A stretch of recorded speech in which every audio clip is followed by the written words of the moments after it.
이 밤에 일단 이 밤에 오셨다는 자체가 여러분 대단하신 분들입니다. 왜냐하면 지금 저는 엄청나게 졸리기 때문에 왜냐하면 제가 어느 순간부터 초저녁잠이 많아져가지고 아까 목사님과 당회장실에서 대화를 나누는 중에 죄송합니다만 목사님이 말씀하시는데 감히 한창 까마득한 후배가 깜빡 졸았어요. 그래서 지금 이 시간에 우리 성도님들께서 여기 앉아 계신 것 자체가 참 대단하신 겁니다.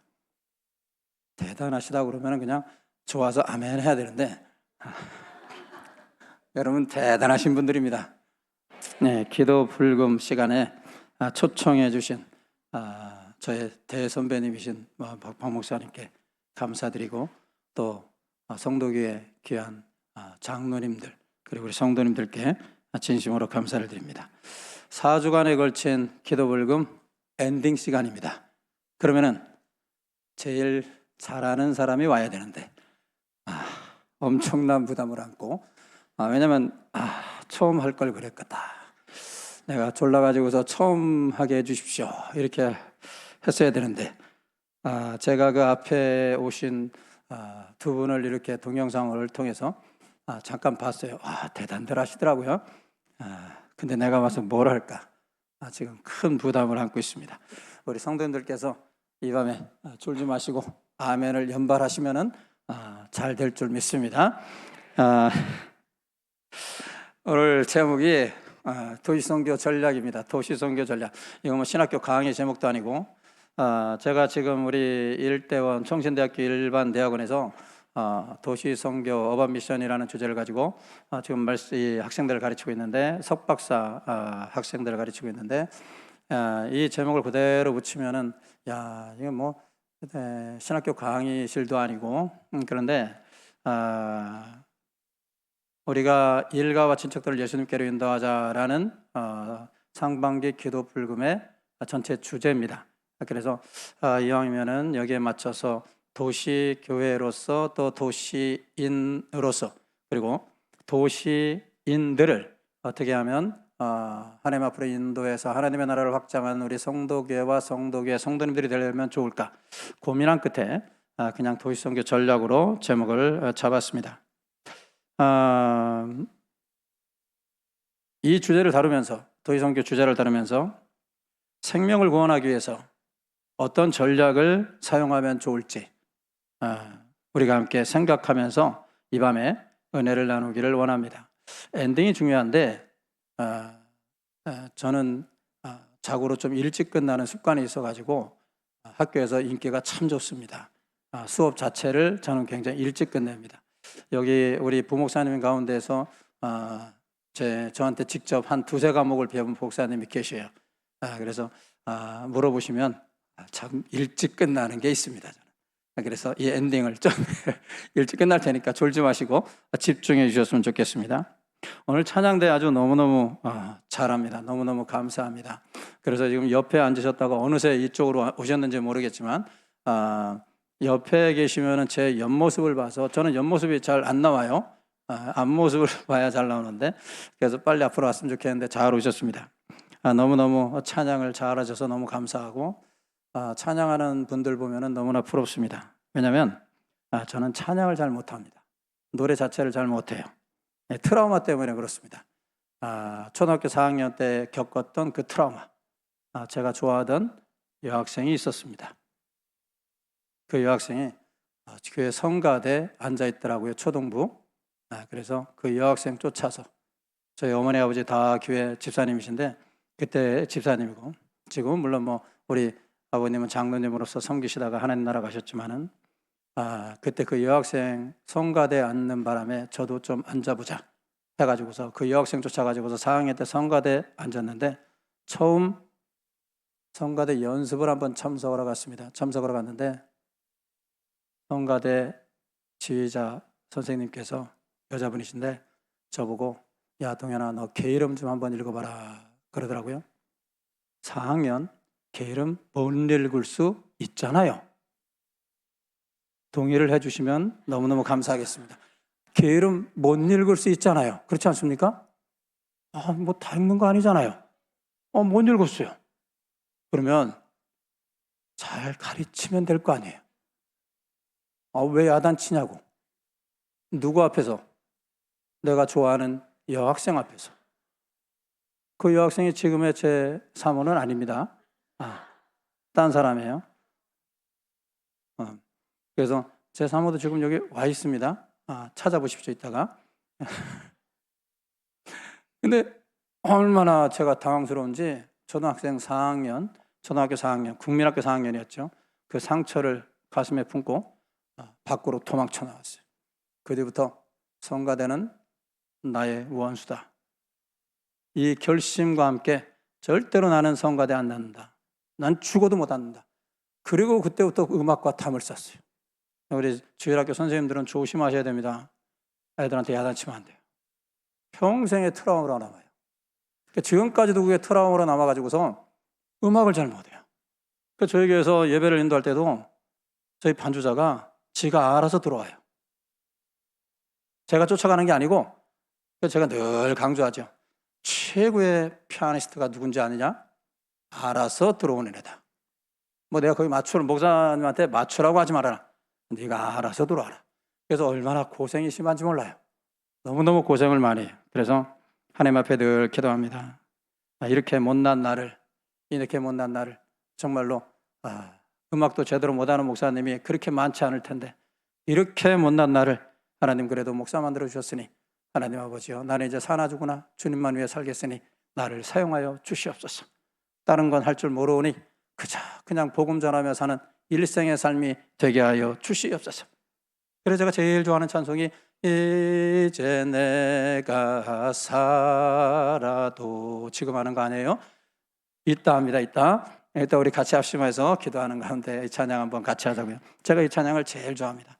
사나주구나. 나는 이제 사나주구나. 주님의 것입니다. 사나주구나. 주님만 위해 살겠습니다. 주님이 가라시라면 정말로 불구덩이 속이라도 내가 복음 들고 가겠습니다.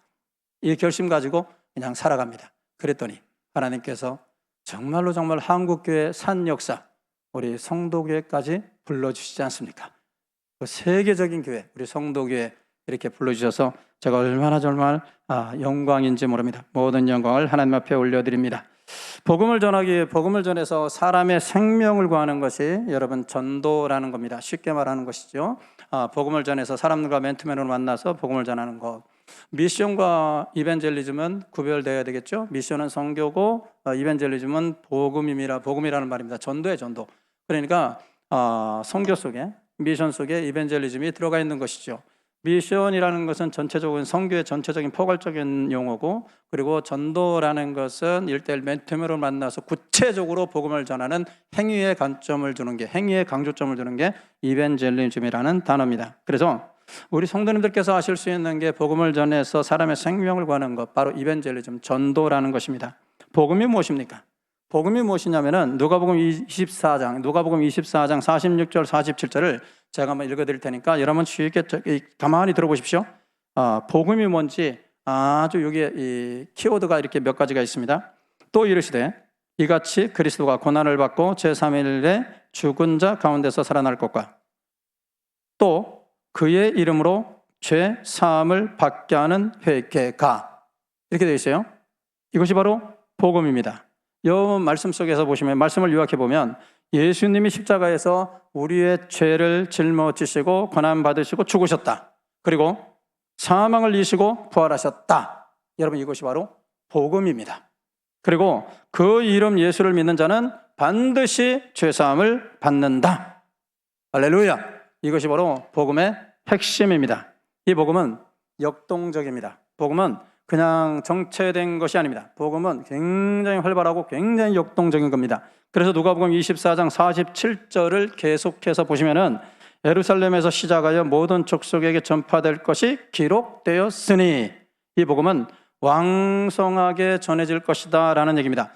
팔레스타인의 작은 마을에서 시작된 복음이 예루살렘과 유다를 정복하고 로마와 사마리아와 땅끝까지 확산되고 있었다라는 얘기예요. 복음은 하나님께서 사용하시는 그 누군가를 통해서 역동적으로 그리고 왕성하게 전해지고 확산되어 왔고, 앞으로도 왕성하게 복음은 확산될 것입니다.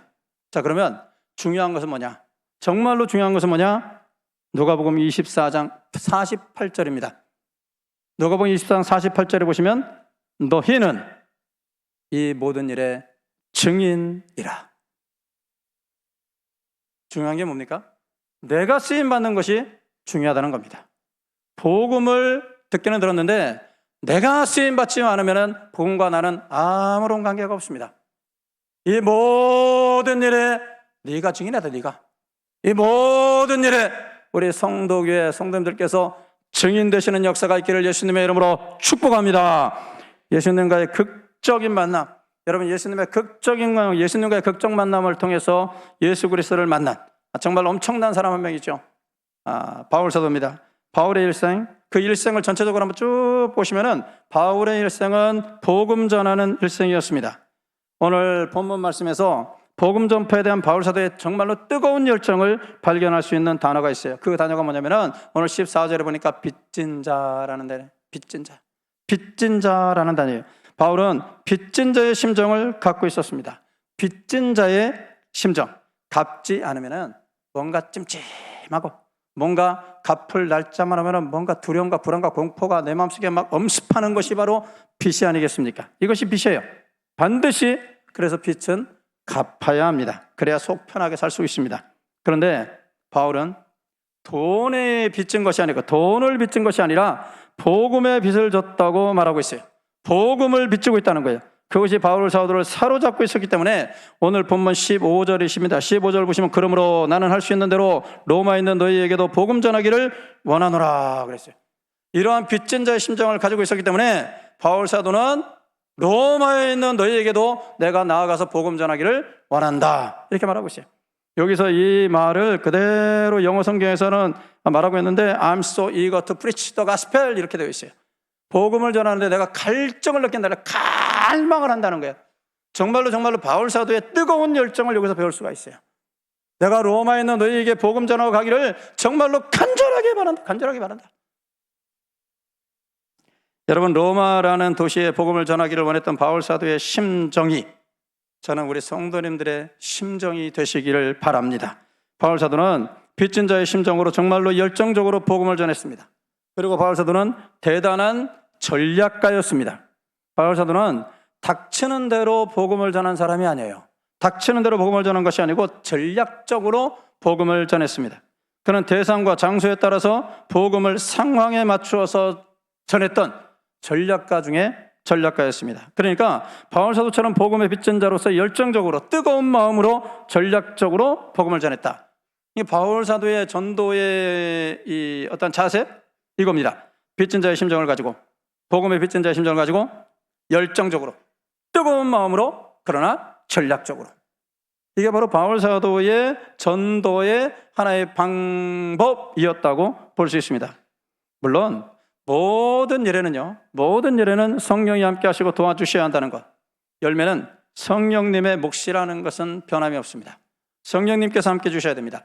그래서 사도행전 1장 8절에 보시면 오직 성령이 너희에게 임하시면 너희가 뭐를 받고?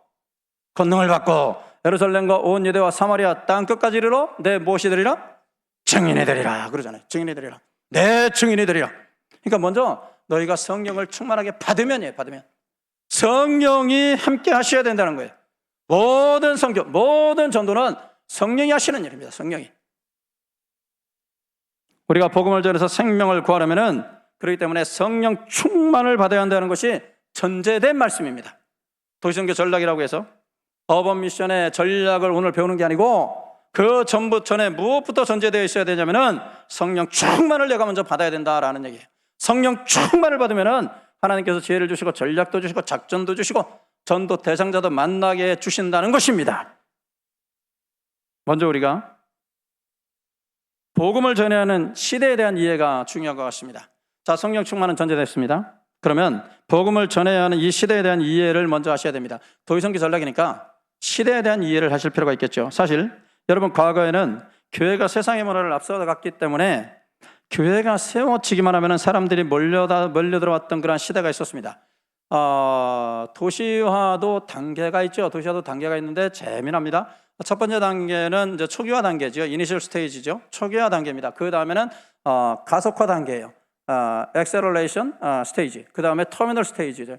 종착역 단계가 있습니다. 그러니까 도시화는 이 세 개의 단계에 거쳐서 나가는데, 우리나라로 한번 예를 들어보면은 이 도시화 곡선이 외국의 학자가 디모데 몬스마라는 이 외국의 학자가 이렇게 정리를 한 건데, 이거는 뭐 외국의 예를 든 거고, 우리나라 실정에 보면은 우리나라도 도시화의 초기, 중기, 말기 단계가 있습니다.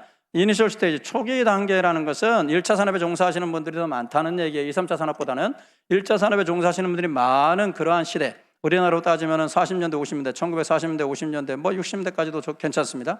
그리고 가속화 단계라고 하면은 이제 1970년대, 80년대라고 할 수 있겠죠. 여러분이 70년대, 80년대 때에 지방에서 사람들이 도시로 다 몰려들지 않았습니까? 그죠? 호응을 해주셔야 됩니다. 지방으로 다 막 지방에서 서울로 다 몰려들지 않았습니까? 다 몰려들었단 말이에요. 다 몰려들었어요. 그때 사람은 태어나면 어디로 보내라고 그랬어요? 말은 태어나면 어디로 보내라요? 그래서 제가 제주도를 자주 가요. 제가 말띠거든요. 제주도를 그래서 제가 자주 복음 전하러. 놀러 가는 거 아닙니다. 복음 전하러. 그래서 제가 근데 그때 막 이 사람이 다 서울로 뭐 그냥 가난하고 사글세방에 살아도 나는 도시로 가겠다고 사람들이 막 몰려드는 거. 그래서 그때 당시에 교회가 세워진 교회치고는 여러분 성장하지 않은 교회가 거의 없습니다. 왜냐하면 도시로 사람들이 와가지고, 도시로 청년들이 와가지고서 할 것이 없어요. 그때는 교회 문화가 세상 문화보다 앞섰기 때문에 그래요. 세상에서 놀 데가 없어요. 놀아봤자 음악다방밖에 안 가요. 여러분 많이 가보셨죠? 음악다방 가서 종이에다 이렇게 적어가지고 뭐 틀어달라고, 뭐 대전브루스 틀어주세요, 뭐 목포의 눈물 틀어주세요, 뭐 이러면서 이러지 않았습니까? 그럼 DJ가 막 찾아서 막 하잖아요. 그거예요, 그거. 근데 교회 가면 은근히 재밌거든요. 교회 가도 지금은 별로 안 하지만은, 교회 가면 청년들이 모여가지고 예배드리죠. 성경 공부하죠. 그리고, 발바닥 게임 하죠. 뭐, 사과 게임 하죠. 사과네, 이거 하잖아요. 이거 한 다음에 또 뭐 합니까? 간식 먹죠, 간식. 레크레이션 하고, 나가서 곱창 사 먹고, 막 이러잖아요. 그러니까 청년들이 학생들이 교회로 막 몰려드는 거예요. 그때 이 교회 와가지고서 청년 회장이 또 통기타 치면서 하면은 이 여학생들 다 뒤로 넘어지는 거 아니에요? 청년 회장 보고서. 그렇지 않습니까? 물론 예외는 있더라고요. 보니까 나도 청년 회장 출신인데 안 넘어가더라고. 안 넘어갈 사람들은 기타를 못 쳐서 그런지 안 넘어가더라고요. 근데 이런 사람들이 있단 말이에요. 그때 사람들이 교회로 다 몰려들었어요. 다 몰려들었기 때문에 교회가 성장할 수밖에 없어요. 굳이 나가가지고서 전도 그렇게 많이 안 해도, 저도 부교육자 생활을 한 15년을 부교육자 생활을 했는데, 부교육자 생활하면서 나가서 여름 성경학기 때 복음 전하면은 여기다 호랑이 탈 쓰고 토끼 탈 쓰고 나가기만 하면은요, 애들이 막 몰려들었어요. 몰려들었어. 그런 시대도 있었어요. 그런 시대. 근데 지금은 인구 폭발, 그리고 모든 것에 문화적으로 모든 지방에까지 다 이렇게 도시화의 물결이 다 퍼져나가지 않았습니까? 그래서 지금은 참 전도하기가 어려운 시대라고도 할 수가 있습니다. 이런 시대가 우리에게 있었는데, 지금은 농경사회에서 도시사회로의 전진이 되고 있습니다. 그러니까 우리 지금은 통계청에서도 92%라고 그러죠. 통계청에서 92%가 도시화되었다라는 게, 통계청에서 말하는 것은 인구적으로 보는 겁니다. 인구적으로 몇 퍼센트가 도시 지역에 살면은 도시화율을 측정하는 거예요. 92%라고 그랬어요. 근데 우리 성교학에서는 인구적으로만 도시화를 측정하는 게 아니고 특별히 문화적으로 측정합니다. 문화적으로 지방에 있는 사람들이 도시와 떨어진 저 시골, 우리가 말하는 그 농촌 시골, 촌락, 이곳에 사는 사람들이 도시의 영향을 받느냐 못 받느냐는 거예요. 지금 다 받고 있지 않습니까? 그러지 않습니까? 문화적으로 다 받고 있단 말이에요. 그래서 우리가 하는 말이 전국토가 완전히 도시화가 되었다라는 얘기예요. 자, 그러면은 도시화로, 농경사회에서 도시사회로의 전진 속에서 나타나는 현상이 뭐냐는 거예요. 현상. 그 현상이 바로 사람들이 변하고 있다는 거예요. 사람들이 변한다는 사람들이 변합니다. 먼저 보시면은 도시인들의 세계관, 도시 선교의 핵심은 도시인들의 세계관을 연구하는 겁니다. 그러니까 도시인의 세계관을 연구해가지고서 그 세계관에 맞게 이 도시인들이 지금 이런 세계관을 가지고 살고 있다, 이런 생각 자체를 가지고 살고 있다. 그렇기 때문에 교회는 어떻게 해야 된다? 하나님의 나라를 확장시켜 나가기 위해서 교회는 어떻게 해야 된다? 라는 것을 말하고 또 연구하는 겁니다. 그러니까 지금 이 도시인들의 세계관이 바뀌어가고 있다라는 얘기예요. 흔히 세 단계로 얘기를 해, 세 가지 단계의 사회로 얘기를 하는데, 부족사회, 농경사회, 도시사회 이렇게 얘기하는데, 부족사회와 농경사회는 집단 지향적 사회, 그리고 도시사회는 개인 지향적 사회 이렇게 표현을 합니다. 그럼 우리가 생각해 볼 수 있지 않겠습니까? 집단 지향적 사회 사람들은 어떤 세계관을 가지고 살았고, 도시인들은 어떤 세계관을 가지고 지금 살고 있는가 비교하면 금방 나오거든요. 금방 나옵니다. 아까 어떤 분과 식사하면서도 그런 얘기가 오고 간 걸 기억하고 있는데, 우리라는 관점과 나의 관점이에요. 우리라는 관점과 나의 관점이 과거에는 전체적으로 보면 집단 지향적 사회는 우리라는 관점에서 배웠단 말이에요. 우리라는 관점에서 사람들이 살았단 말이에요. 그러니까 집단의 결정이 개인의 결정보다 우선되는 거예요. 우리. 근데 도시사회, 개인 지향적 사회의 세계관은 뭐냐면은 나의 관점이에요. 나의 관점. 예를 들어 여러분, 지금은 어떨지 몰라도 여러분 자녀들이 지금 초등학생도 여기 앉아 있는데, 초등학생들이 학교에서 시험을 봤습니다. 간단한 예를 드는 겁니다. 시험을 봤습니다. 근데 그 시험 봐가지고 100점을 맞았습니다. 100점. 신기하지 않습니까, 여러분? 나는 100점 맞는 애들 보면 참, 사람인가? 어떻게 100점을 맞지? 저는 신기해. 어떻게 100점? 난 일생 100점 한 번도 못 받아봤거든. 일생 동안. 앞으로도 못 받을 것 같아요. 못 받아봤거든요. 근데 100점을 받고 온단 말이에요, 100점을. 그러면 신기할 거 아닙니까? 그러면, 와, 너 100점 맞았네? 와! 하면서 칭찬해주고 맛있는 거 사주고 그래야 될 거 아니겠습니까? 그런데 집에 있는 어머님께서는 뭐라고 말씀하십니까? 몇 명이나? 100점을 맞아도 내 새끼만 100점 맞아야 된다라는 얘기예요. 우리가 100점 맞는 게 아니고, 난 별로 안 좋아해요. 나만 100점 맞아야 돼. 내 자식만 100점 맞아야 돼. 내 자식만. 그러면 만족하는 거예요. 이게 바로 농경사회에서, 부족사회 농경사회에서 도시사회로 변화되고 있다는 하나의 증거가 되는 겁니다. 변화되고 있어요. 우리라는 관점에서 나에 대한 관점으로 지금 돼가고 있다라는 얘기예요.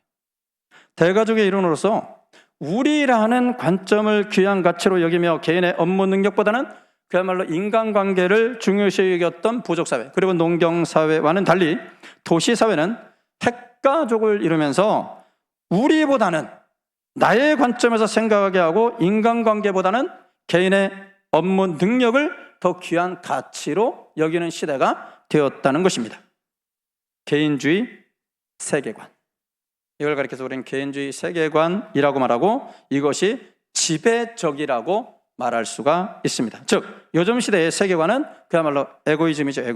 에고이즘이 특징이에요. It's all about me. 내가 최고다는 거예요. 내가 최고다.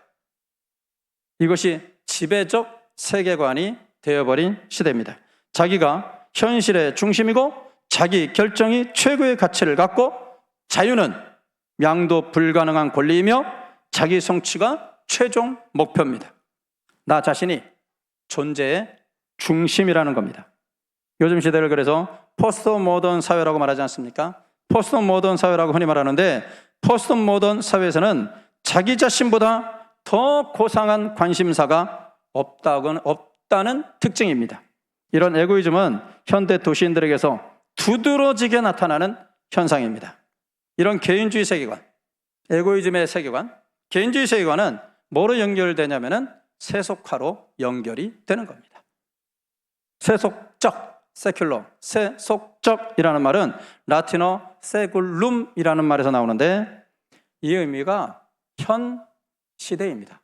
현 시대. 즉, 이 단어는 이 세계에 속한 것에 최고의 가치를 부여한다는 거예요.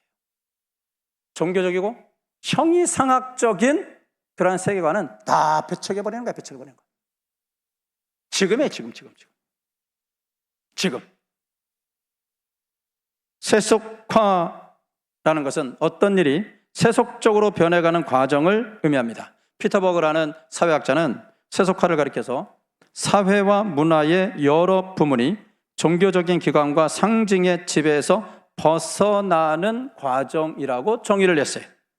이런 과정의 결과로 교회는 보다 광범위한 사회 질서 속에서 그야말로 사상과 삶을 만들어주는 이 형성자로서의 영향력을 상실해버리고, 또한 기독교는 지배적인 세계관으로서의 위상을 지금은 상실하고 있습니다. 즉, 세속화라는 것은 세상을 본받는 것, 교회가 세상을 닮아가는 현상입니다.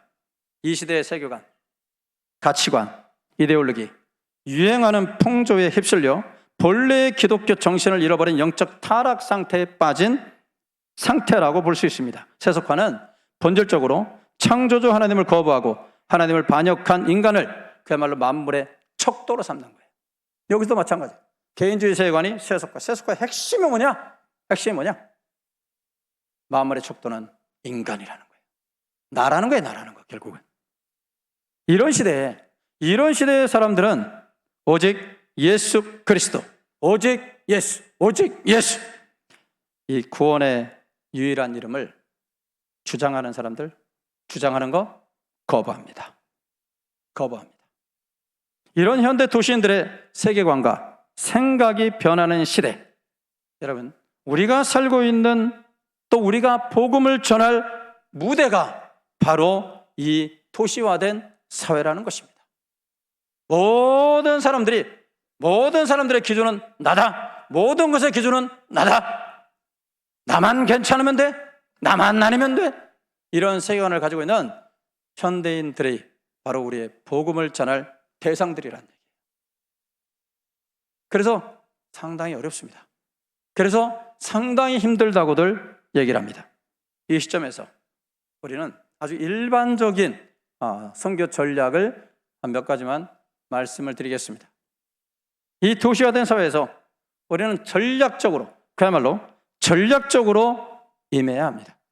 내면적 전략, 실제적 전략. 이 전략이라는 말에서 내면적 전략이라는 말이 맞을까라고 생각했는데, 굳이 이제 전략이라는 말을 붙였기 때문에 내면적 전략이라는 말을 한번 붙여보자. 그래서 내면적 전략과 실제적 전략으로 한번 나누어 보도록 하겠습니다. 먼저는 뜨거운 열정의 회복입니다. 이거를 저는 내면적 전략이다 이렇게 표현을 했습니다. 뜨거운 열정의 회복입니다. 열정의 회복.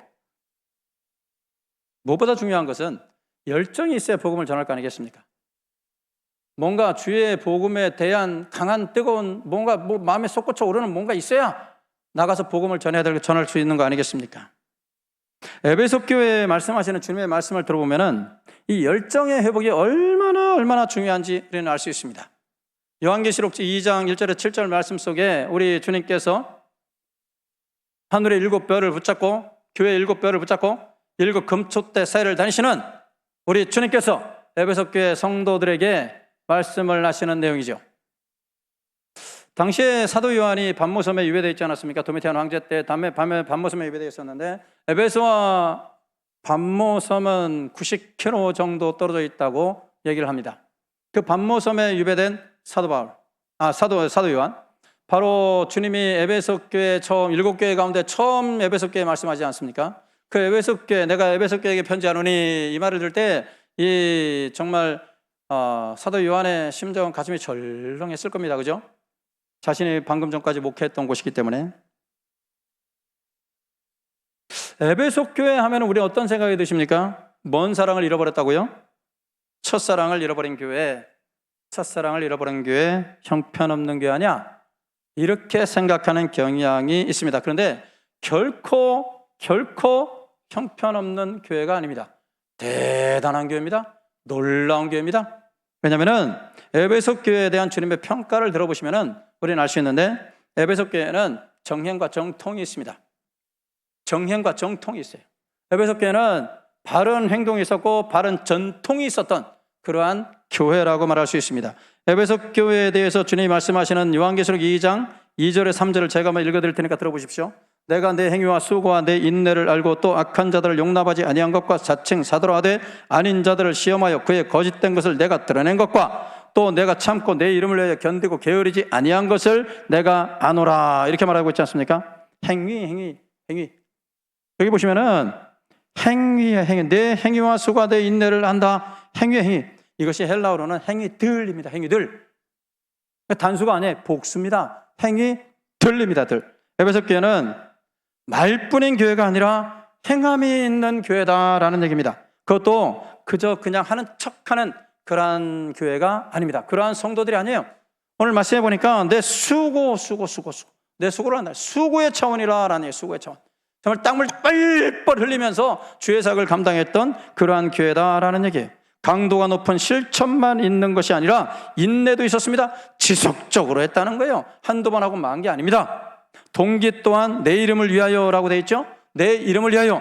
동기가 인간적 야망이 아닙니다. 주님의 영광입니다. 그야말로 정행이 있는 게 정행. 올바른 행동이 있었어요. 정말로 교회 봉사 열심히 했습니다. 우리 주님을 위해서 행함이 있어야 하고, 행하되 대충 하지 말고 수고 차원에서 해야 하고, 환경과 형편에 따라서 하고, 안 하고가 아니고 지속적으로 계속적으로 한 교회, 에베소 교회입니다. 이 정행만 있었나요? 정통도 있었어요. 정통도 있었어요.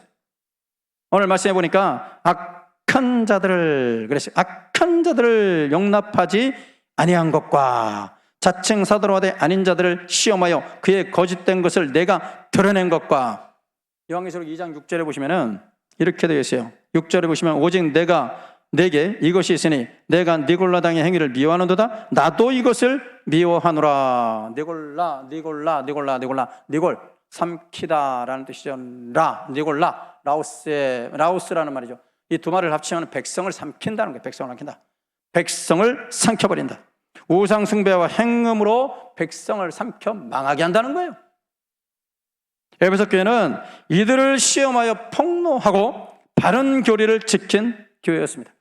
교회 안에 이단을 알아보고 그를 물리쳤다는 거예요. 이단에 넘어가지 않고 올바른 교리를 지켰다는 것입니다. 교회가 교리가 무너지면 안 됩니다. 우리가 개혁주의 교리를 붙잡는 이유도 바로 여기에 있는 겁니다. 에베소 교회는 정행, 정통 다 있었습니다. 모자란 게 없는 교회예요. 우리의 비난을 받을 만한 그러한 교회가 아닙니다. 에베소 교회는 모든 걸 갖춘 교회. 정행이 있었고 정통이 있었습니다. 그럼에도 불구하고 책망을 들었어요. 책망. 무슨 책망 들었나요? 처음 사랑을 버렸다. 사도 요한에게는 정말 충격적인 말이에요. 충격적인 말. 처음 사랑이 뭘까? 많은 성경 해석학자들이 처음 사랑에 대해서 많이 해석을 하는데, 처음 사랑이라는 것은 에베소 교회 창립 당시로 가시는 게 좋습니다. 에베소 교회 창립 당시 AD 45년이죠. 지금 반모섬에서 사도 요한이 이 계시를 받을 때, 주님으로부터 이 계시록을 받을 때는 AD 95년. 처음으로 돌아가는 겁니다. 처음 사랑. 에베소 교회가 처음 세워질 때에 어떤 상황이었길래 그러는가?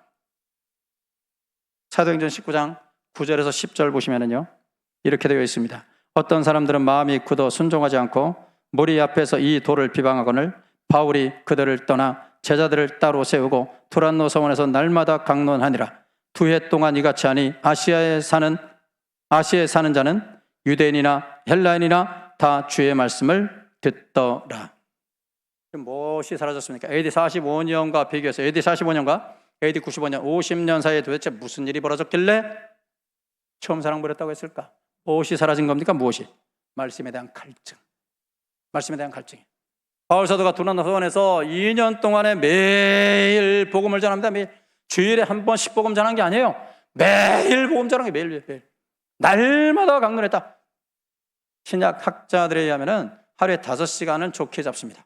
하루에 5시간 정도를 계속해서 매일 말씀을 전했다는 거예요. 말씀을. 그때 성도님들께서는 바울 사도가 전하는 그 말씀을 스펀지에 물이 빡 빨려 들어가듯이 하나님의 말씀을 받아 먹었다 이 말입니다. 받아 먹었어요. 그런데 정형과 정통은 있었지만은 한 50년의 세월 동안 말씀에 대한 갈증은 사라져 버렸다는 것입니다. 말씀은 사라졌습니다. 말씀에 대한 그 목마름이 사라졌다는 거예요. 말씀에 대한 갈증이 사라졌다는 얘기. 이거를 주님은 책망하신 겁니다. 말씀의 갈증을 잃어버린, 말씀의 목마름을 잃어버린 그 교회를 책망했던 거예요. 그 교회 성도들을 책망했던 거예요. 내 처음 사랑을 버렸다. 그렇게 말씀을 사모하고 그렇게 말씀에 귀를 기울였던 그 너의 처음 모습을 왜 지금 와서 다 잊어버렸느냐는 거예요. 다 잊어버렸다. 여러분, 요즘 시대에 우리 주님께서 성도교회는 물론 아니겠지만 대한민국에 있는 교회들을 보시고 뭐라고 판단하실까요? 한 시간만 넘으면 시계를 보는 현대인들의 모습. 우리 교회가 그렇습니다. 한 시간만 넘으면 빨리 안 끝나나 하고 은근히 목사를 압력합니다. 압박을 줍니다. 코너로 막 일어넣습니다. 어떤 분은 어깨침을 합니다. 왜 안 끝나냐는 거죠. 왜 안 끝나냐? 빨리 끝나지. 요즘 한국교회 성도님들이 뭐 다는 안 그렇습니다. 다는 안 그렇습니다. 근데 한 시간을 제대로 못 넘겨요. 한 시간을 제대로 못 넘기고 한 시간 예배 드리는데 제대로 못 넘겨요. 뭐가 그렇게 바쁜지. 제가 미국에서 잠깐 있을 때 흑인교회를 한번 갔습니다. 여러분 경험 있으신 분들은 있으시겠지만은 흑인교회를 갔는데 글쎄 예배를 3시간 드리더라고요. 웨스트민스터 계열의 백인교회 갔더니 딱 1시간 아주 샤프하게 설교 딱 끝내고 끝나요. 근데 그 흑인교회 갔더니 집주인이 흑인이었어요. 흑인. 아름다운 제니가 흑인이었어요. 그 여자 주인 여태 기억하고 있잖아요. 침례교인대 주일학교 교사예요. 교사. 저를 데리고 내가 한국에서 그때 전사였는데 전사였으니까 이제 교회를 간 거예요.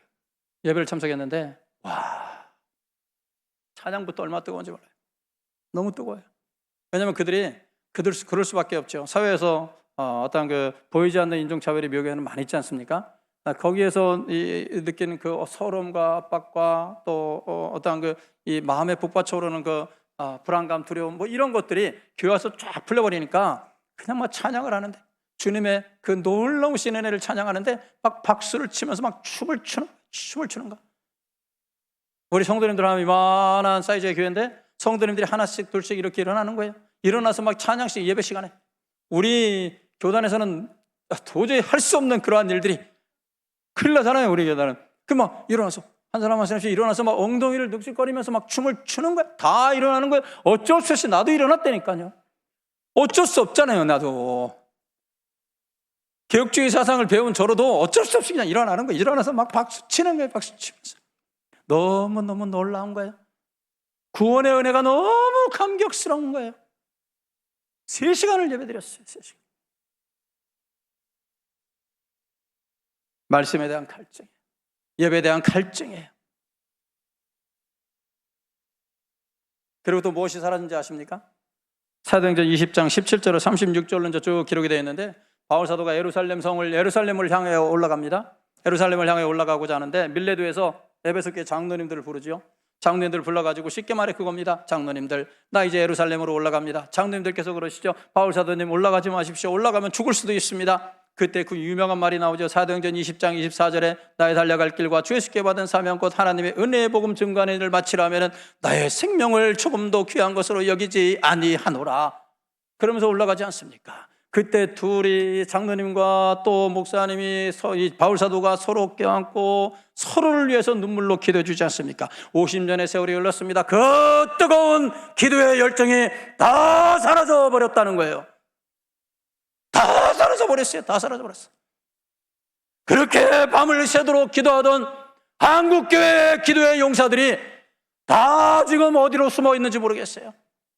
기도원 골짜기마다 눈물로 나라 민족을 위해 기도하며 가족권을 위해서 눈물로 기도했던 우리의 신앙의 선배님들은 지금 다 어디 계신지 모르겠어요. 그 신앙의 유산을 받은 우리 후배들이 지금 뭐하고 있는지 모르겠어요. 그 기도의 뜨거운 열정이 다 사그러져 버렸어요. 우리 주님께서는 지금 그걸 책망하는 거예요. 그 뜨겁게 기도하던 그 모습들은 도대체 어디 갔으며, 그냥 바르게 행동하고 교회 봉사하고 교리 지키고 이걸로 신앙생활하는 걸로 그렇게 만족하느냐 하면서 주님은 그들을 책망한 거예요. 너희 처음 사랑을 버렸다. 너희 처음 사랑을 버렸다. 그래서 우리 주님은 말씀하시는 거예요. 요한계시록 2장 5절에 보시면은 생각하고 회개하여 처음 행위를 가지라. 그렇지 않으면은 내가 촛대를 너에게서 옮겨버리리라. 생각하라. 하나님을 떠난 것을 회개하기 위해서 우선 어디에서부터 떨어졌는지 기억하라는 거예요. 처음에 감격의 자리를 기억하라는 겁니다. 생각하라는 거예요. 생각하라. 내가 언제부터 이 모양이 되었지? 내가 언제부터 이렇게 메마른 심령이 되었지? 예수를 처음 믿었을 때는 그렇게 뜨겁게 눈물을 흘렸는데, 예수님이 나를 위해서 무엇을 하셨는지 그렇게 감격하며 살았는데, 어느 순간인가 내가 왜 예수님의 그 십자가 사랑을 잊어버렸지? 생각 좀 하라. 이거 생각 좀 하라. 그 다음에는 회개하라는 거예요. 그걸 회개하라. 회개하라는 것은 우물쭈물하지 말라는 얘기예요. 우물쭈물하지 마라. 회개는 우물쭈물하지 말고 단호하게 회개하는 거예요. 단호하게. 미련을 갖고 꿈을 대면 안 된다는 겁니다. 서울로 가야 할 사람이 부산으로 가는 고속도로에 있다면 말로만 서울 가야지 하면 되겠습니까? 단호하게 다음 톨게이트로 나가가지고 방향을 틀어버려야 됩니다. 인터체인지 나가가지고 틀어버려야 됩니다. 서울로 방향을 돌이켜야 된다라는 얘기예요. 여러분, 이것이 회개입니다. 과감하게 향하는 것. 무엇이 나로 하여금 말씀에 대한 갈증을 없애버렸는가? 무엇이 나로 하여금 기도의 뜨거운 열정을 잊어버리게 했는가? 생각하라는 거예요. 생각하라. 그리고 회개하라. 단호하게 끊어버려라. 말씀의 갈증을 방해하는 요소, 말씀을 듣는 귀를 막는 요소들 과감하게 잘라버려라. 우리 주님이 우리에게 바라시는 겁니다. 생각 좀 하고. 우리에게 중요한 것은 이 내면적 전략입니다. 뜨거운 열정을 회복하라는 거예요. 뜨거운 열정을 회복해라. 예수 그리스도가 나를 위해서 무엇을 하셨는지 다시 한번 그 사랑에 완전히 녹아지는 여러분 되시기를 예수님의 이름으로 축원합니다. 완전히 녹아져야 됩니다. 그래야 우리가 영혼 구원 사역에 사용됨을 받을 수가 있는 겁니다. 완전히 주님의 사랑에 녹아지지 않으면 우리의 마음속에 열정이 살아나지를 않아요. 영혼 구원에 대한 열정이 살아나지를 않아요. 예수 그리스도의 그 놀라우신 사랑을 다시 한번 마음속에 감격으로 다가오면, 그 사랑이 감격으로 다가오면 열정이 생기는 거예요. 열정이 불쌍해서 예수 믿는 영혼들 보고 불쌍해서 견디지를 못하는 거예요. 그래서 저는 이거를 내면적 전략이다 이렇게 한번 붙여봤습니다. 그 다음에 우리는 실제적 전략으로 한 두 가지만 생각해 볼 텐데, 그 하나는 우리 성도 교회 성도님들께서 너무나 좀 잘 하고 있는 것 같습니다. 홍보 전략인데요. 홍보 전략. 이것이 이제 실제적 전략으로 필요하고, 특별히 도시는 구도시, 신흥도시, 그리고 의성도시, 그리고 전원도시 이렇게 네 가지로 나눌 수가 있는데, 우리 성도교회도 그렇고 저희 교회는 도봉구 방학동에 있는 교회인데 저희 지역도 구도시입니다. 올드시티입니다.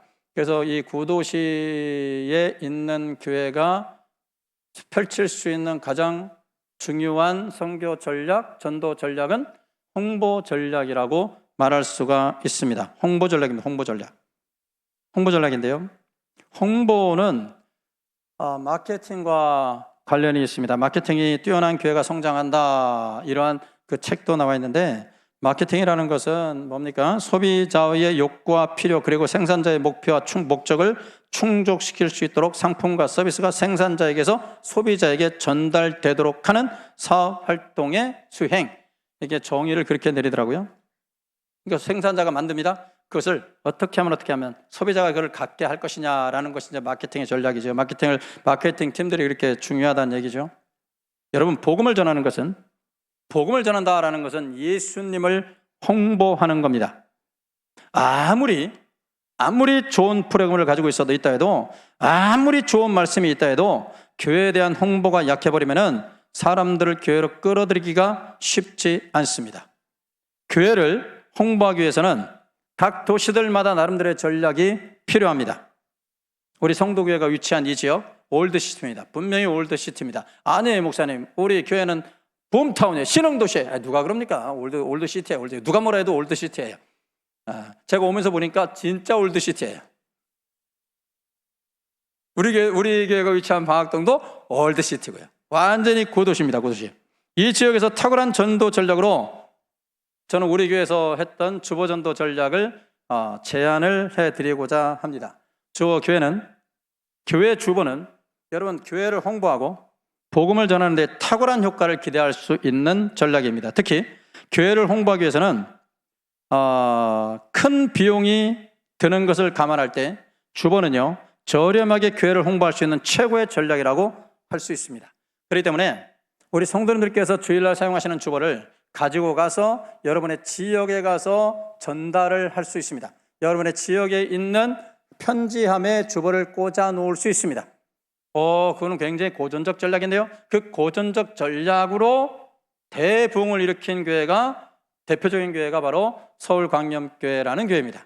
감자탕 교회라고 소문이 났죠. 서울광염교회가 지금도 한 5만 장의 주보를 서울 전역에 뿌려버립니다. 매주 목요일이면. 이게 주보전도 전략이에요. 다 사람들은 생각했습니다. 사람들은 그런 아주 정근대적인 방법이 통한단 말이야. 그 정근대적인 방법이 통하더라고요.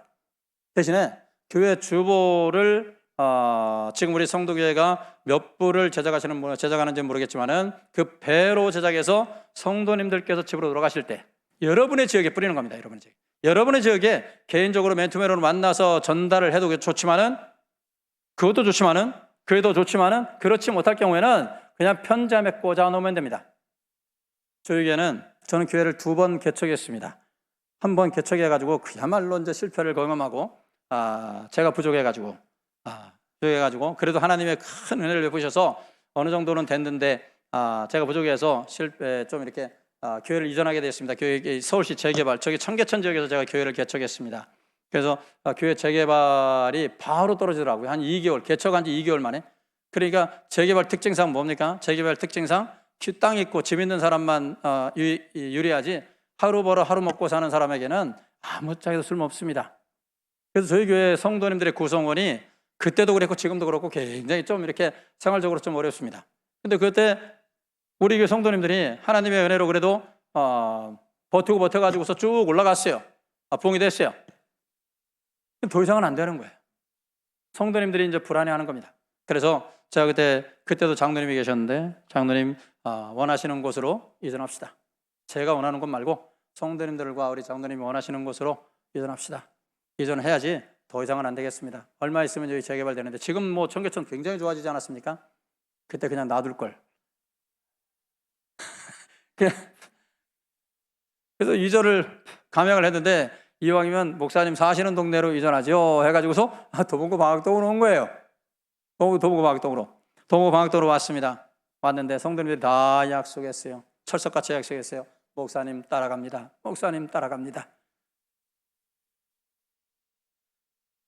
지금은 돌아가신 고 김윤수 목사님, 저의 신앙생활을 키워주신 분인데, 제가 전사 처음 될 때 저에게 한 말이 있습니다. 이해하고 들으십시오. 목사는 너 나중에 목사 될 거지? 목사는 절대로 성도 믿지 마라. 성도는 사랑의 대상이지 믿음의 대상이 아니다. 아주 명언 중의 명언을.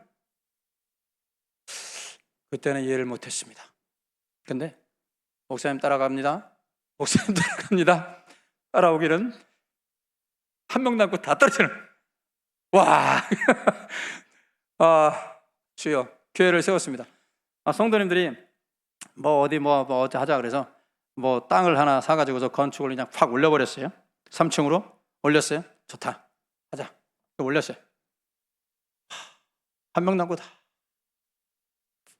그때 제가 몸무게가 86에서 72로 떨어져 버렸어요. 너무 스트레스를 받고 밥을 못 먹어요.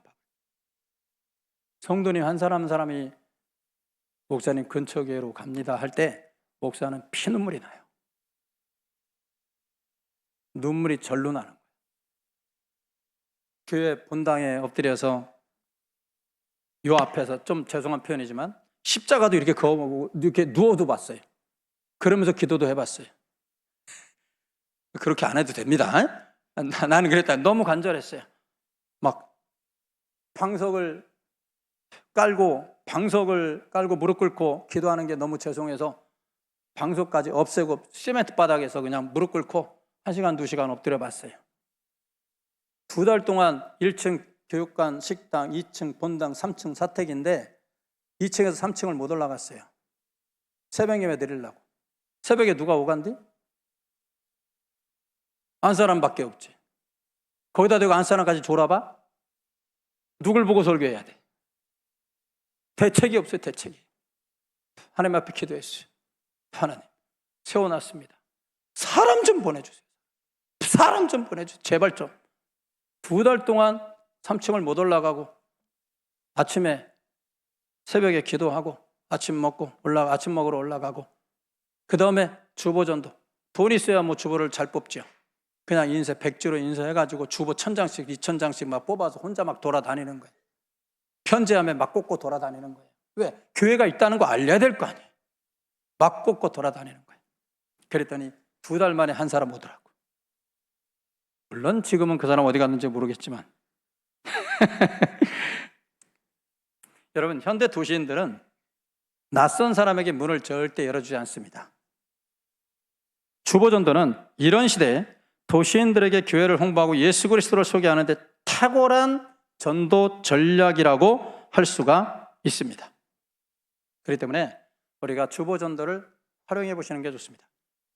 주보전도 팀을 만들어서 혹은 주보를 그냥 뭐 평범한 주보 말고 정말 한눈에, 교회 얼굴이니까 한눈에 확 뜰 수 있는 그러한 주보를 만드는 것도 좋습니다. 인터넷 전도도 탁월한 홍보 전략 중 하나죠. 소셜미디어, 블로그, 웹사이트 등을 통해서 복음을 전하는 방법입니다.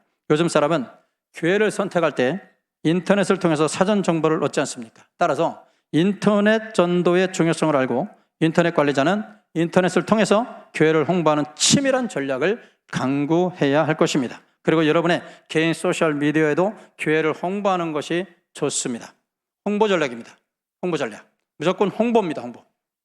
교회를 알려야 됩니다. 여기에 성도교회가 있다. 여기에 말씀 중심의 성도교회가 있다. 여러분의 영혼을 맡길 만한 교회가 여기 있다. 이거를 주변에 알려야 됩니다. 주변에 알려야 돼요.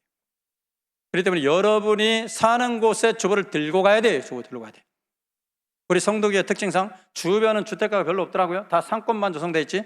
그래도 얘기를 들어보니까 오늘 그 철원에서 오신 분도 같이 식사를 했는데 철원에서 오신 천원에 우와 대단하다고 그랬어요. 놀랍다고 그랬어요. 근데 우리 성도교회는 그냥 뭐 한두 시간쯤은 이렇게 생각하시더라고요. 보니까 우리 교회는 1시간이면 못 나오지요 이러는데 성도교회는 1시간쯤은 뭐 놀랐습니다. 대단합니다. 그래서 역시 한국교회를 대표하는 교회라는 말이 틀린 말이 아닙니다. 대단합니다. 그렇기 때문에 여러분의 주보를 가지고 여러분의 지역으로 퍼지는 거예요. 지역으로 퍼져가지고 막 꼽아 놓으란 말이에요. 막 꼽아 놓으라. 여러분 담당 교역자님에게 제가 오늘 이번에 주보 한 100장만 인쇄해 주십시오. 요청하란 말이에요. 나 전도하려고 그런다. 요청한다. 요청. 나 교회 우리 지역에 가서 한 500장 뿌릴 테니까 500장만 인쇄해 주십시오. 여러분 얼마나 놀라운 일입니까? 얼마나 이게 효과적인지 모릅니다. 현수막 전도도 효과적입니다. 우리 성도교회가 위치한 지역 이동 인구가 많은 것 같습니다. 이동 인구, 집을 이전하고 그러는 거 말고 사람이 이동하는 이동 인구가 굉장히 많습니다. 지나가면서 교회 현수막을 보게끔 하는 것도 좋습니다. 그리고 요즘은 아파트에 거주하는 인구가 70%, 80%입니다. 아파트를 들어가기 위해서 쉽지 않습니다. 가가호호 방문하면서 초인종 누르고 전도하던 과거와는 달리 지금은 아파트 입구에도 들어가기가 쉽지 않습니다.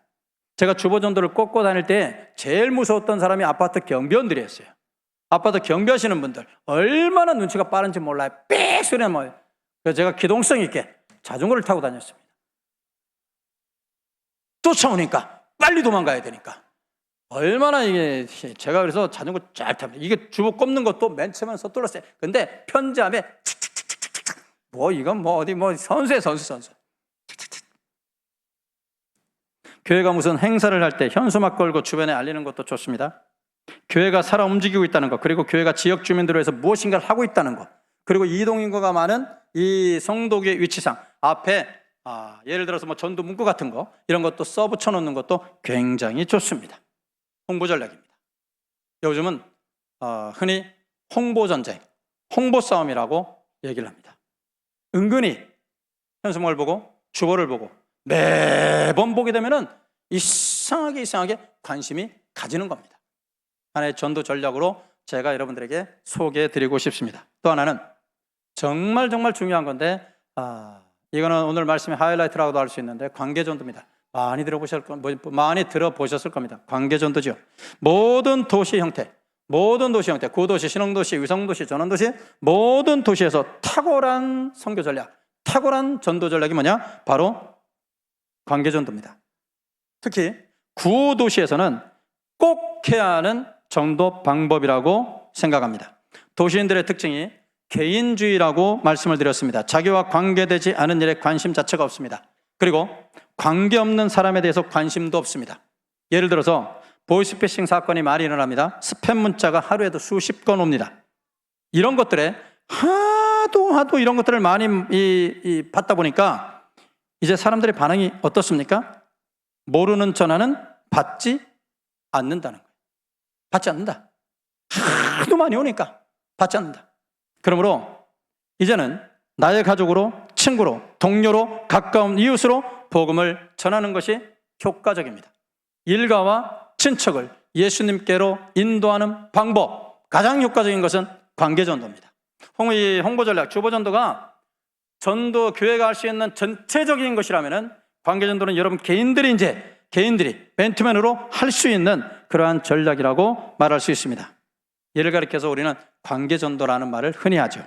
관계전도하기 위해서는 전도 대상자를 정하고 그를 태신자로 마음에 품어야 합니다. 어머니가 잉태해서 아이를 품는 것처럼 태신자를 마음속에 품는 겁니다. 태신자 전도에 대한 정의를 제가 한번 쭉 한 줄로 이렇게 만들어 봤는데, 태신자라는 말을 우리 한국교회에서 많이 합니다. 근데 태신자 전도, 태신자 전도가 뭐냐?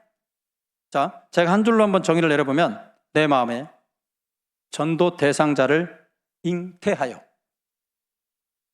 기도와 만남을 통해 영적으로 출생시키는 것. 제가 태신자 전도를 이렇게 한번 많은 자료를 이렇게 보면서 이렇게 한번 정의를 해봤어요.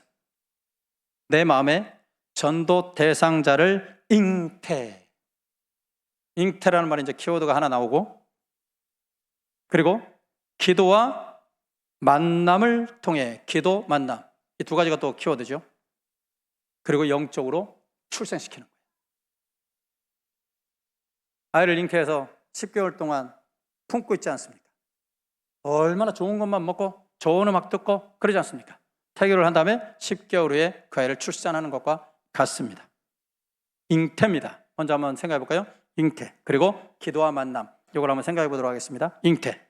전도 대상자를 정하고 그 다음에 그를 잉태하는 겁니다. 마음에 품는 겁니다. 마음속에 품는 것이죠. 잉태 없이는 출산도 없듯이 먼저 여러분 품어야 됩니다. 우리 성도교회 성도님들께서 제가 주보를 한번 봤는데 300여 명을 지금 태신자로 품으신 줄로 압니다. 제가 좀 그렇게 주보를 잠깐 본 기억이 있는데, 지금까지도 품지 않으신 분들이 있으면 품으셔야 됩니다. 예수를 믿지 않는 여러분의 가족들이 여러분 1차 대상자들입니다. 일가와 친척들을 예수님께로 인도하라. 얼마나 좋은 주제입니까? 1차 대상자, 여러분의 가족들입니다. 예수를 믿지 않는 가족들이 여러분의 전도의 1차 대상자들입니다. 다음으로 여러분의 친구, 동창, 입사, 동기, 직장, 동료, 고향, 친구들 2차 대상자들입니다. 그리고 여러분이 다니는 마트 아주머니나 미용실 원장, 피아노 학원 원장, 피아노 학원 선생, 여러분들이 생각하는 3차 대상자들입니다. 그러니까 우리 주변에 많은 사람들이, 우리가 품어야 될 많은 사람들이 있다는 거예요. 우리가 품어야 될 많은 사람들이. 어머니가 아이를 잉태하고 출산하기까지 10달 동안 얼마나 많이 조심하고 노력합니까? 마찬가지로 우리도 이제 품었습니다. 잉태했습니다. 잉태했으면은 우리가 이제 영적으로 출산할 때까지 해야 될 일이 있습니다. 그것은 바로 기도와 만남이라는 겁니다. 기도와 만남입니다. 우리가 영적으로 생명을 출생시키기 위해서 기도와 만남이 꼭 필요한데, 전도 대상자를 정하고 마음속에 품었다면은 그들을 위해서 기도하기 시작을 해야 합니다. 그들의 이름을 말하면서, 그들의 이름을 부르면서 하나님 앞에 강력하게 기도해야 됩니다. 주님, 제가 주님의 명을 받들어서 마음에 품은 태신자를 찾아가오니 순탄히 만나게 하시옵소서. 하나님께서 너무너무 사랑하시고 기다리고 계신다고 전할 때 성령님 역사하셔서 태신자의 마음의 문을 열어 주시옵소서. 그 영혼을 정말로 구원하고 싶습니다. 도와주시옵소서. 여러분, 그렇게 기도하십시오. 그렇게 기도하고 그를 향해 가십시오. 놀라운 역사가 일어날 줄로 믿습니다. 저희 어머니가 오늘도 여기 오고 싶어가지고 제가 오지 말라고 그랬어요. 오시지 말라고 그랬어요. 저희 어머니는 지금 권사님이십니다. 87세 권사님이신데 아마 지금도 이 집회 시간을 기억하고 아마도 기도하고 계실 겁니다. 저희 어머니는 그야말로 제가 늘 띄워드리는 말이 아니고, 엄마는 기도의 어머니다. 기도의 어머니다. 늘 그렇게 생각하면서 감사하고 있습니다. 믿지 않는 저희 집안에 시집 오셔서 온 식구를 다 전도하신 분이 저희 어머니이십니다. 그리고 그 가운데 저같이 멋진 목사도 만들어 내신 분입니다. 저희 어머니는 소원이 있었습니다. 그 소원이 뭐냐면은 남편을 장로 만드는 것이었습니다. 그게 평생의 소원이었어요. 평생 소원으로 나는 내 남편이 장로 됐으면 좋겠다. 그러니까 그 장로님 만들려고 얼마나 애를 썼는지 몰라요. 아침 금식을 20년을 하셨습니다. 20년을 아침을 금식하시면서 젊었을 때는 툭 하면 금식해요. 어느 순간 보면은 식사를 안 하고 계셔. 그럼 그 금식 기간들이에요. 금식이야. 뭐 3일 금식은 기본적으로 뭐 2주일에 한 번꼴로 그냥 금식하는 것 같아요. 그렇게 금식을 많이 하셨어요. 금식 많이 하시고 아침 금식은 20년 동안 한 가지 기도 제목, 내 남편 예수 믿게 하시고 내 남편 장로 되게 하시옵소서. 장로님 부인이 그렇게 부러웠대요. 우리 성도계 장로님들 많이 계시죠. 그래서 제가 장로님을 좋아해요. 우리 아버지 같아서. 이 기도를 그렇게 하신 거예요. 자, 그런데 여러분, 하나님도 이상하게 응답하시죠. 기도하고 전도 대상자로 품고 기도했더니요, 하나님께서 응답하시는 극적 역사를 보십시오. 저는 지금도 어디 가서 집회하든지 이 간증을 꼭 합니다. 저는 봤기 때문에, 하나님의 역사를 봤기 때문에, 하나님의 역사를 받고 하나님께서 내 마음에 품고 기도하는 자 반드시 구원시킨다는 것을 내 눈으로 똑똑히 봤기 때문에. 제가 초등학교 2학년 때죠. 초등학교 2학년 때 저희 어머니가 경희대 부석병원에서 사망 선고를 받으셨습니다. 도저히 고칠 수 없는 거예요. 그때 당시 의술로는 못 고친대요. 그래서 저희 병원에서 할 수 있는 건 없다고. 근데 저희 아버지가 고집이 있으신 분이에요. 그래서 한 번이라도, 죽을 때 죽더라도 수술실에 한번 들어가 봅시다. 할 때까지 해봅시다. 이거 열면은 깨어나지 못할 수도 있다는 거예요. 그래도 원이나 없게 해봅시다. 그때까지 존경하고 사랑하는 우리 아버지는 그야말로 거북선 담배를 연락에 피시고 계셨습니다. 어머니 병실로 결국엔 수술 날짜가 잡히고 병실로 들어가시는 그 순간, 초등학교 2학년 저는 뭐 했겠습니까? 저는 삼형제 중에 막내인데 저희 위에 두 사람은 기도 안 해가지고서 목사 못 됐잖아요. 근데 저는 어렸을 때부터 하나님께서 만세 전부터 택하신 종이라 초등학교 2학년 때부터 떡잎부터 알아봐가지고 학교 갔다 와가지고 아파트, 쬐깐한 아파트에 살았는데 장롱 옆에 병풍으로 구석을 만들어 놓은 데가 있습니다. 그 구석에서 그 구석 병풍 한 사람 들어가면 딱 맞는 그 병풍 뒤로 들어갔어요.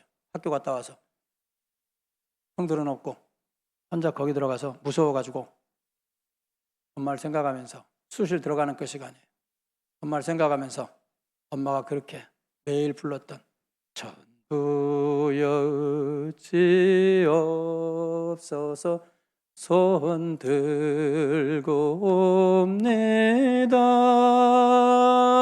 이 찬송을 계속 불렀어요. 계속 부르면서 우리 엄마 살려주세요. 우리 엄마 살려주세요. 살려주세요. 한 가지 역사, 하나의 일이 있었고 아버지가 수술실 앞에서 거부선 담배를 꺼내가지고 딱 부러뜨리면서 성령의 은혜 불 받아가지고 거기서 대굴대굴 구르면서 회개했어요. 회개 역사가 일어났어요. 우리 어머니 병실 들어가시면서 히스기야 왕 생명 15년 영상시키신 것처럼 우리 초등학교 2학년밖에 안 된 우리 막내 장가갈 때까지만 살게 주시옵소서. 우리 하나님 째째하신 하나님 아니에요. 15년 훨씬 지났어요. 아직도 멀쩡히 살아계시잖아요. 놀라운 역사.